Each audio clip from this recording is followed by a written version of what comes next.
Hay nombres que la historia pronuncia en voz alta y otros que apenas se susurran, como si fueran culpables de existir.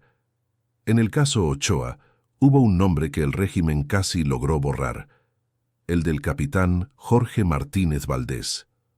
No era un héroe de carteles ni un símbolo diseñado para los murales oficiales. Era un ayudante, un hombre de confianza, un oficial joven que caminaba siempre medio paso detrás de su general. Y sin embargo, cuando llegó el amanecer de los fusilamientos de 1989, su cuerpo cayó junto al del hombre más condecorado de la revolución, sin que casi nadie recordara su historia. Esta es, precisamente, la herida que vamos a abrir hoy. Detrás del juicio televisado, de los discursos solemnes y de las palabras grandes, traición, corrupción, narcotráfico, hubo una vida pequeña, silenciosa, sacrificada con la misma frialdad con la que se borra una línea en un expediente. Un capitán que no debía brillar, que no debía dejar rastro, que solo debía cumplir una función: completar el cuadro, redondear el mensaje, servir de advertencia. Porque en toda gran purga política hay un protagonista y hay figuras que solo aparecen para reforzar la narrativa del poder. El general Arnaldo Ochoa, héroe de Angola, con sus medallas y su prestigio, ofrecía un rostro perfecto para el escándalo. Pero al lado de ese gigante, casi fuera de foco, estaba él, Jorge Martínez Valdés, el capitán que escoltó misiones, cargó secretos y terminó pagando el precio más alto por una historia que otros escribieron en su nombre. Imagine el espectador la escena: La Habana, verano del 89.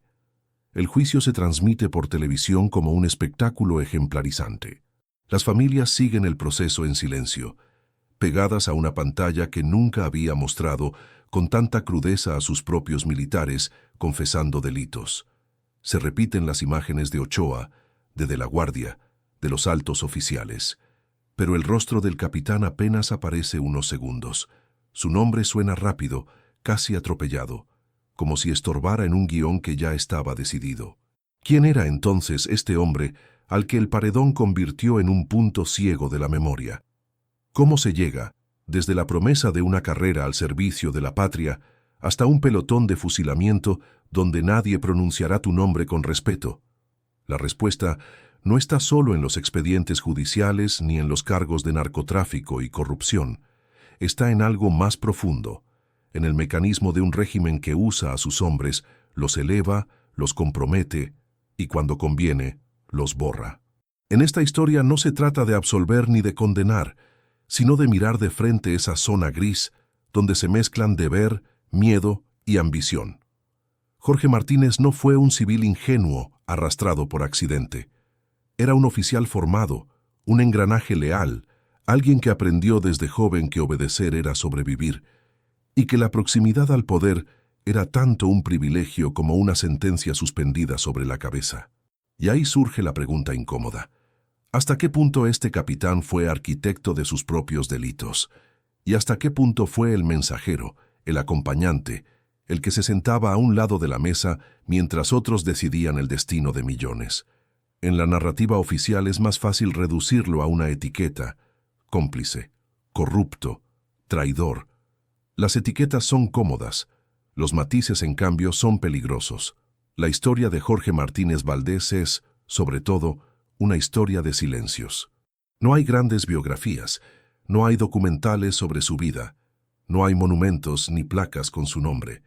Lo que queda son retazos, menciones breves, rumores de familia, fragmentos de un juicio en el que casi nunca se le deja hablar demasiado. Como si incluso después de muerto, el régimen temiera lo que podría decir si se le diera el tiempo de contar su versión.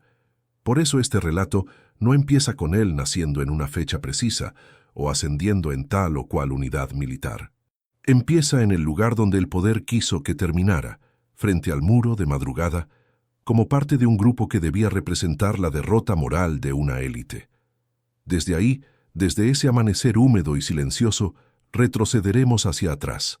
Iremos desandando el camino, de la última noche al primer uniforme, de la confesión televisada a la primera orden recibida, del disparo final a los primeros pasos que lo llevaron a la sombra de Ochoa. Porque detrás del caso Ochoa hay una pregunta que casi nunca se hace. ¿Qué ocurre con los hombres que estaban demasiado cerca del fuego, pero nunca fueron dueños de la hoguera? La historia del capitán borrado es la historia de quienes obedecen, de quienes participan, de quienes callan y de quienes al final descubren que la lealtad no tiene garantía de retorno. Esta es la promesa de este viaje: rescatar del olvido al hombre pequeño en el gran escándalo, observarlo sin fanatismo, pero con humanidad, y entender qué revela su caída sobre la lógica de un poder que necesita sacrificios para seguir existiendo. Un poder que puede fusilar un cuerpo en cuestión de segundos, pero que solo consigue borrar un nombre si todos aceptamos mirar hacia otro lado. Aquí comienza la historia del capitán que el régimen intentó borrar después del juicio de Ochoa. Aquí empieza la búsqueda de la pieza que nunca quisieron que viéramos. A finales de los años 60 y durante los 70, en Cuba, la palabra militar no significaba solamente uniforme y disciplina. Significaba prestigio, futuro, una forma de escapar de la grisura del día a día para entrar en una élite silenciosa, con acceso a mejor comida, mejor ropa, mejores oportunidades.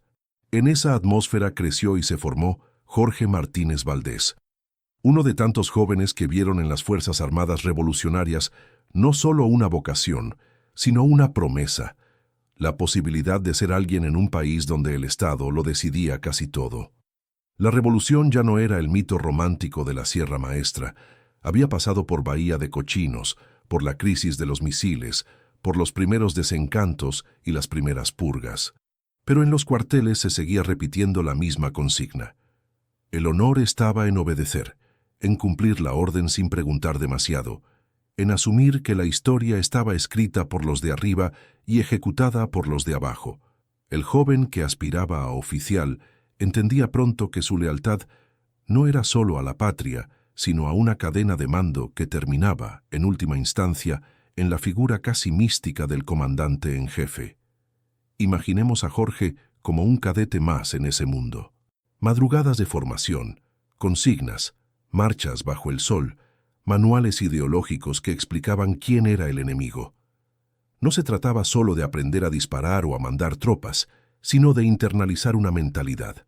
Nosotros contra ellos, la revolución contra el resto, el socialismo cubano como trinchera sitiada.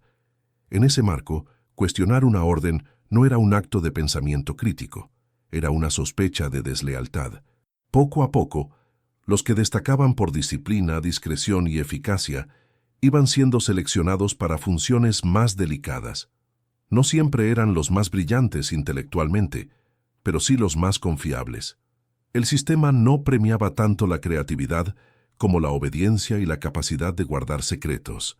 Ahí es donde empieza a perfilarse el destino de Jorge Martínez, no como gran estratega, sino como hombre de confianza, como ese oficial silencioso que siempre está al lado de alguien más importante.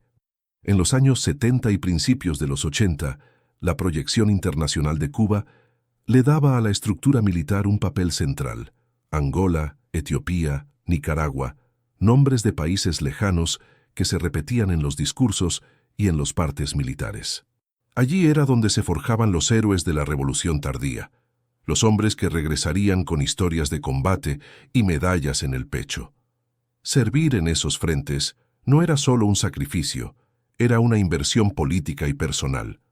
Colocaba al oficial en un círculo de prestigio del que luego salían promociones, privilegios y cercanía con los mandos altos.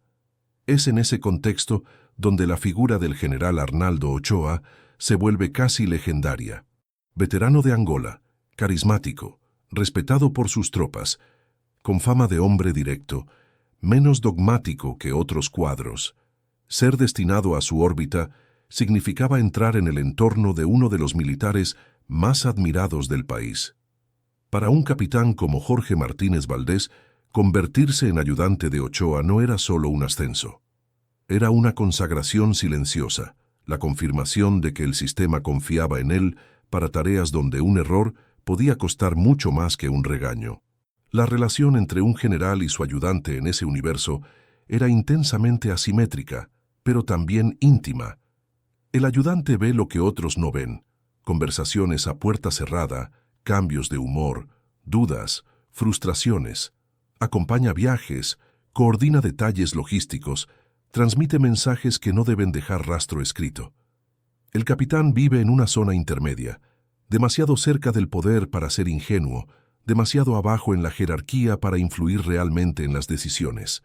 Mientras tanto, la Cuba de los años 80 empezaba a mostrar grietas que desde la tribuna oficial se negaban. El país dependía cada vez más de la ayuda soviética. La economía interna estaba agotada. La doble moral crecía en todos los niveles. En público se hablaba de moral revolucionaria y sacrificio. En privado se conocía la existencia de privilegios, licoreras exclusivas, casas mejor abastecidas, viajes, contactos con divisas.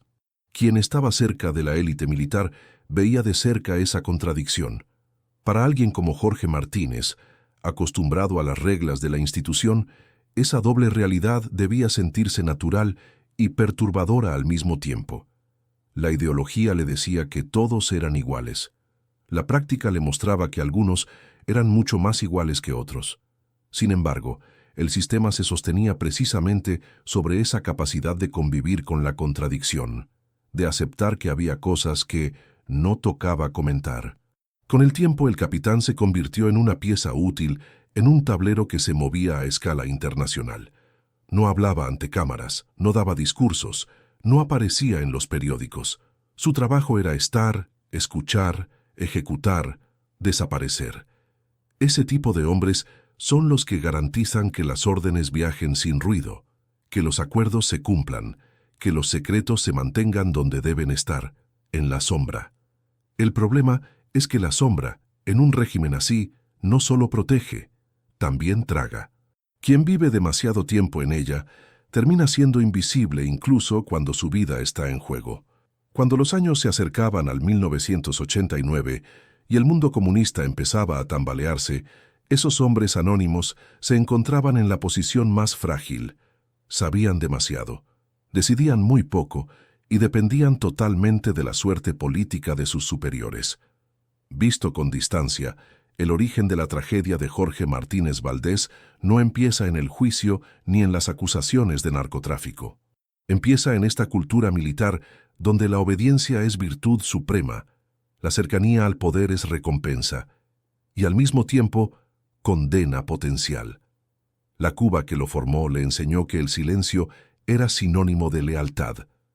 Nadie le advirtió que, llegado el momento, ese mismo silencio sería usado en su contra, para convertirlo en pieza sustituible dentro de un espectáculo judicial. Así estaba construido el mundo del capitán. Un país sitiado, un ejército convertido en columna vertebral del régimen, una vida de servicio con la promesa tácita de que la revolución cuidaría de los suyos. Solo que, como está a punto de verse, esa promesa tenía letras pequeñas que jamás se imprimieron en ningún manual. La historia oficial dice que todo empezó con una investigación interna, con informes reservados, con nombres que comenzaron a repetirse en susurros entre oficinas militares y despachos del Ministerio del Interior. Pero el corazón del caso Ochoa y el papel del capitán Jorge Martínez Valdés empezó mucho antes, en una cadena de favores, contactos y decisiones que nadie pensó que acabarían bajo los reflectores de la televisión nacional. Durante años, Cuba jugó un juego peligroso en el tablero internacional. Mientras el discurso público hablaba de principios, de moral revolucionaria y de lucha contra el imperialismo, en la trastienda se abrían puertas a operaciones oscuras, rutas, contactos, transacciones en dólares que no podían quedar registradas. El país necesitaba divisas, necesitaba combustible, necesitaba aliados.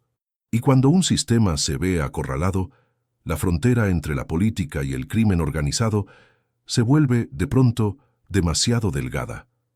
Ahí es donde entra la figura del cartel de Medellín.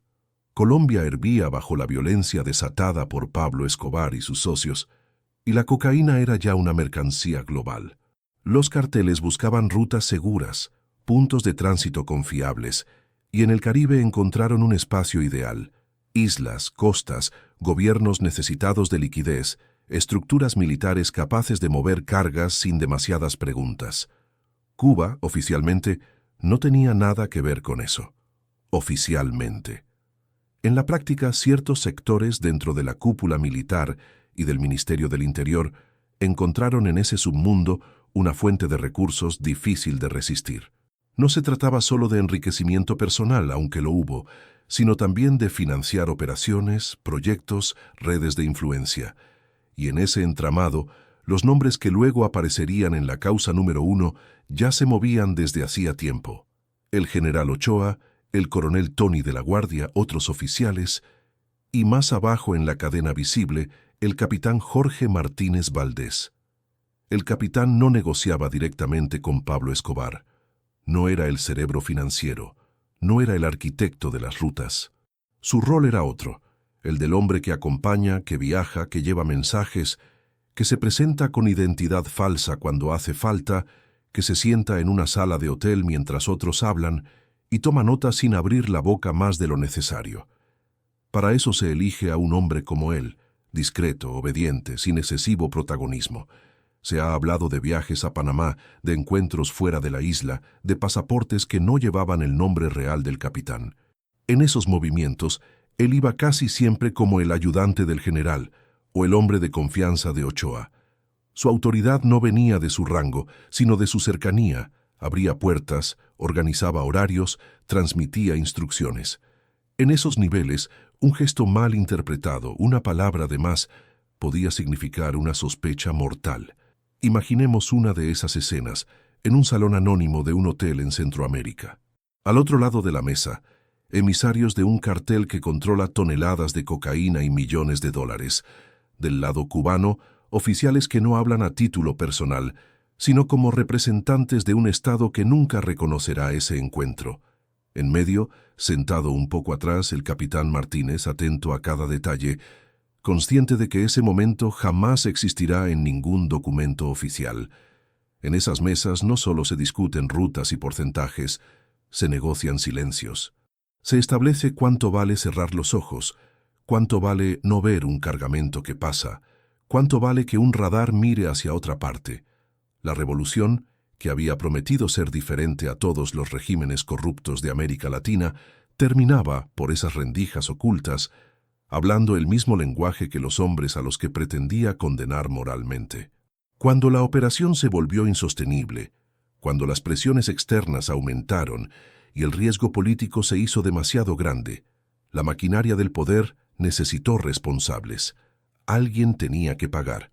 Y no bastaba con un nombre. Hacía falta construir una historia ejemplarizante, una causa número 1, que demostrara que el sistema era capaz de purgarse a sí mismo, de castigar a sus propios generales, de cortar hasta la rama más alta, si era necesario. El juicio televisado fue el clímax de esa puesta en escena.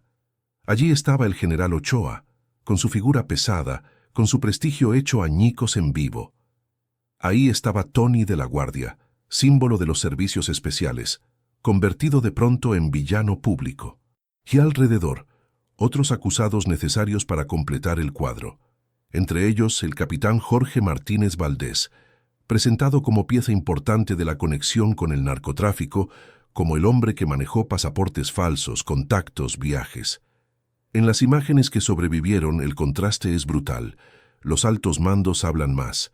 Defienden, admiten, se quiebran, lloran, piden perdón ante las cámaras.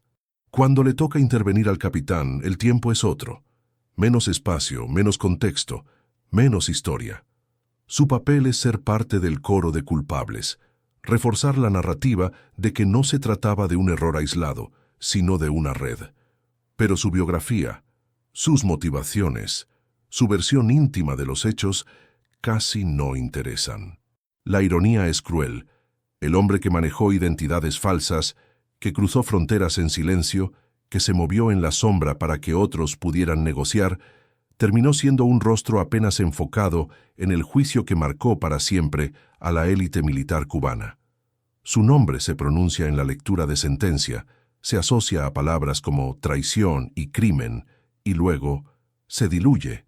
Ni siquiera su condición de joven oficial, de subordinado directo, le sirve de atenuante en la escena final. Fue Jorge Martínez Valdés, un simple ejecutor atrapado en una red que no controlaba. ¿Fue un cómplice consciente que eligió el camino del dinero fácil y del poder en la sombra? La respuesta, quizá, se encuentra en un punto intermedio incómodo, el lugar donde confluyen ambición personal, fidelidad al superior y aceptación de un sistema donde la ilegalidad se tolera mientras sea útil al Estado. Lo cierto es que, cuando la revolución decidió salvarse sacrificando a algunos de sus hombres, el capitán ya estaba demasiado implicado para escapar y demasiado abajo para negociar su destino. No tenía la estatura política de un general, ni la relevancia simbólica de un jefe histórico. Era, para el relato, la confirmación de que hasta los niveles intermedios estaban contaminados, y para el poder, una pieza prescindible que añadía verosimilitud a la idea de una red amplia, profunda, que debía exterminarse de raíz. Así se consuma el secreto más brutal de esta historia. El régimen no solo utilizó a Jorge Martínez Valdés como operador en la sombra de acuerdos innombrables, sino que, llegado el momento, lo presentó como prueba viviente, y luego cadáver silencioso, de su propia pureza moral recuperada. El capitán que movía pasaportes falsos se convirtió, de un día para otro, en un número en la lista de fusilados, sin derecho ni siquiera a ser recordado como individuo. La causa número 1 alcanzaba así su clímax. Un general, un entramado internacional de narcotráfico, un juicio espectáculo y un capitán cuya historia apenas fue contada, pero cuyo cuerpo cayó junto a los grandes nombres. Ahí, en esa esquina oscura del caso, es donde su figura se vuelve más perturbadora, porque revela cómo el poder manufactura culpables, jerarquiza memorias y elige quién merece ser recordado y quién será borrado. La caída no empezó con los disparos del pelotón. Empezó mucho antes, en el silencio espeso que cubrió a todos los acusados una vez que las cámaras se apagaron y el espectáculo judicial cumplió su función. Lo que el país vio fue un final ejemplarizante.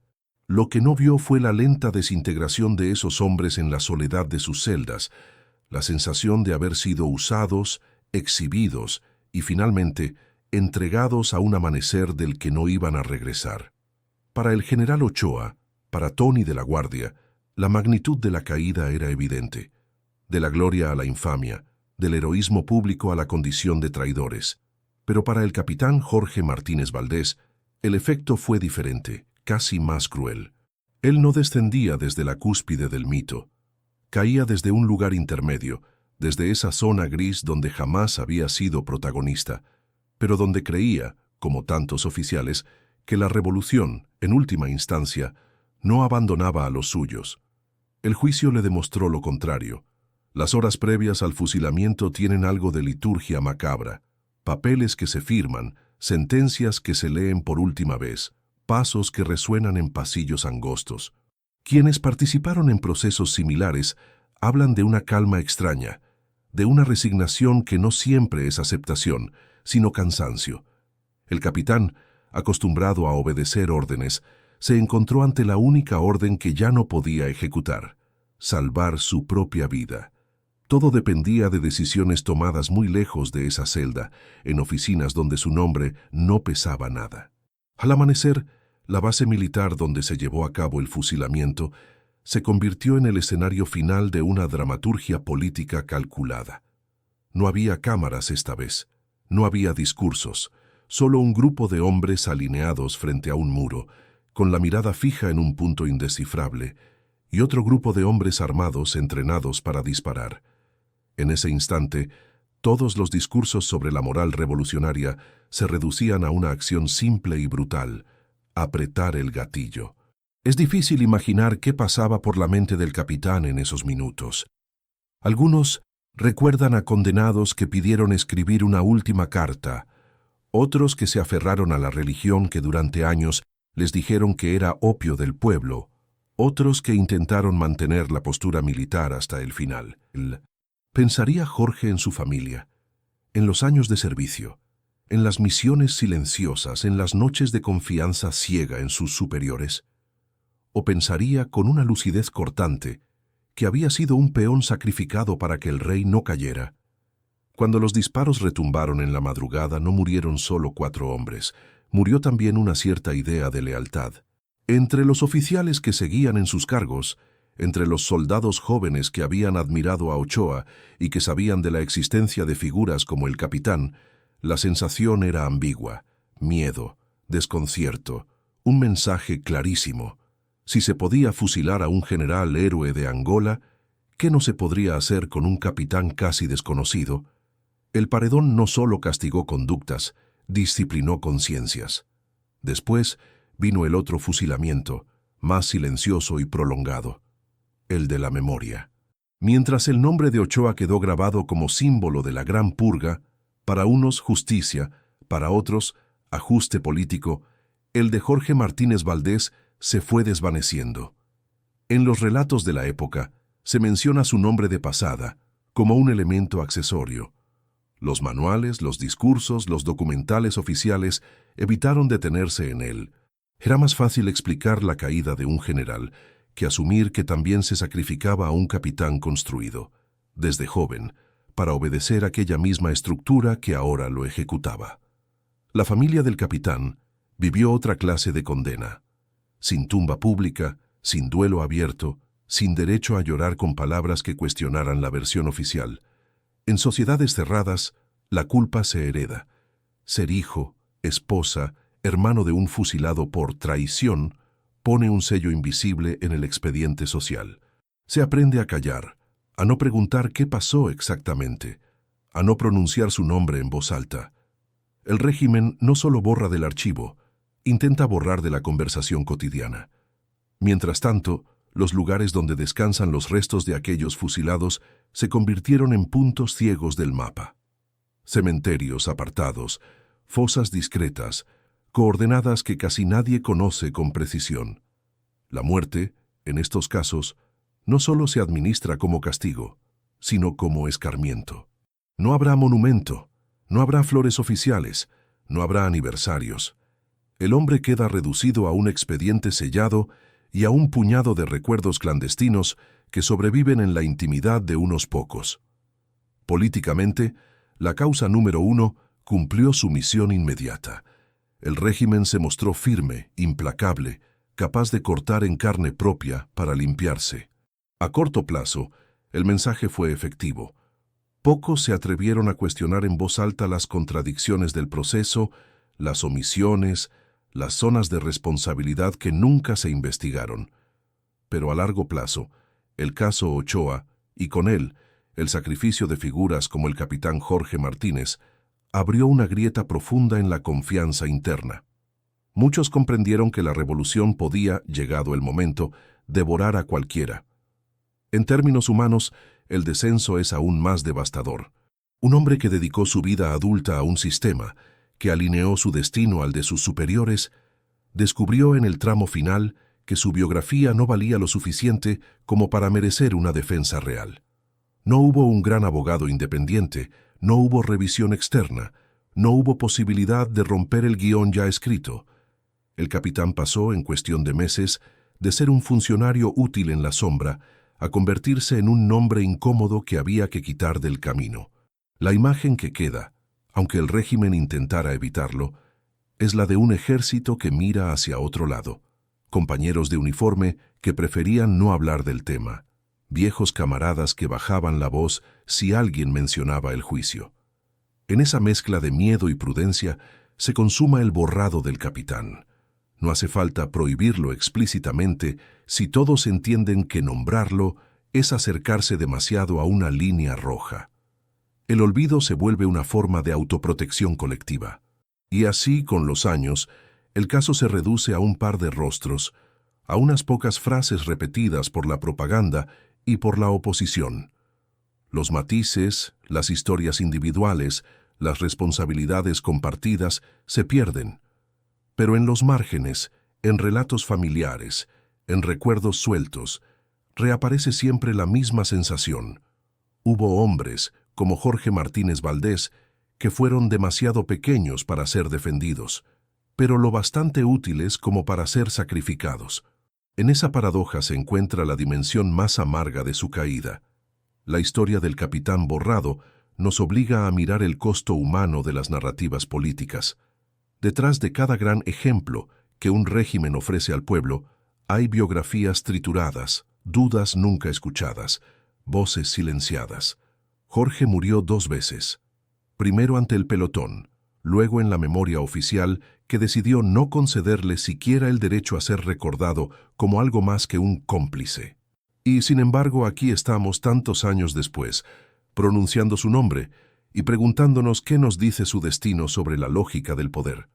Durante años, la historia del caso Ochoa se ha contado como una batalla entre gigantes. Un general prestigioso, una cúpula militar, un juicio televisado que marcó un antes y un después en la revolución. Pero al margen de esos grandes nombres, la figura del capitán Jorge Martínez Valdés nos obliga a cambiar el foco y mirar hacia abajo, hacia ese nivel intermedio donde la obediencia se confunde con complicidad y donde el poder sabe encontrar chivos expiatorios perfectos. El legado de este capitán borrado no está en monumentos ni en libros oficiales. Está en lo que su destino revela sobre la lógica de cualquier régimen que se pretende infalible. Su vida muestra cómo se construye un soldado disciplinado, cómo se le alimenta con la promesa de pertenecer a algo más grande que él, y cómo, llegado el momento, puede ser sacrificado para preservar la imagen de pureza del mismo sistema que lo formó. Su historia no es un accidente, es un síntoma. En términos humanos, Jorge Martínez encarna la tragedia del hombre que confía demasiado en la estructura que lo rodea. Puso su carrera, su futuro y, finalmente, su vida en manos de una cadena de mando que no dudó en romperse por el eslabón más débil cuando las circunstancias lo exigieron. El mensaje que deja es brutal. En ciertos sistemas, la lealtad no protege, solo prolonga el tiempo hasta que seas útil como ejemplo o como víctima. El capitán fue ambas cosas, útil mientras operó en la sombra, útil después como cuerpo en el paredón. Pero hay otra dimensión más incómoda, la responsabilidad moral. Rescatar su nombre no significa convertirlo en mártir inocente ni borrar los delitos que la causa le atribuyó. Significa aceptar que incluso los culpables, si lo fueron, tienen una historia, un contexto, una cadena de decisiones condicionadas por el miedo, la ambición y la obediencia. La pregunta no es solo ¿qué hizo Jorge Martínez?, sino ¿qué tipo de sistema necesitó que alguien como él hiciera eso y luego desapareciera sin dejar rastro? Mirar su historia hoy es también mirarnos en un espejo más amplio. ¿Cuántas veces, en distintos países y épocas, se han repetido variaciones de este guión? Militares, funcionarios, cuadros intermedios que un día creyeron ser parte de un proyecto histórico y al siguiente descubrieron que eran prescindibles, que su nombre podía ser borrado del registro público con la misma facilidad con la que se firma una sentencia. Lo que cambia son los colores de la bandera, lo que se repite es la lógica del sacrificio. En el terreno de la memoria, el capitán nos plantea un dilema profundo. ¿Quién decide quién merece ser recordado y quién no? Durante años, el silencio oficial intentó condenarlo a una segunda muerte, esa que llega cuando nadie pronuncia tu nombre. Sin embargo, cada vez que alguien cuenta esta historia, que se pregunta por el capitán del caso Ochoa, se rompe un poco esa condena. La memoria al final no pertenece por completo al poder. También se construye desde abajo, desde la curiosidad y la necesidad humana de entender. Esta historia deja un puñado de preguntas abiertas, incómodas, necesarias. ¿Hasta qué punto un régimen que necesita borrar nombres para sostener su narrativa puede reclamar autoridad moral sobre sus propios errores? ¿Dónde termina la obediencia debida y empieza la responsabilidad personal de quienes solo cumplían órdenes? ¿Es Jorge Martínez Valdés un culpable, una víctima o las dos cosas al mismo tiempo? ¿Y cuántos otros capitanes en Cuba y fuera de Cuba han sido ejecutados primero por las balas y luego por el olvido? Si esta historia te pareció reveladora, suscríbete, activa la campanita y comparte este video. Te espero en una próxima entrega de Archivos de Cuba.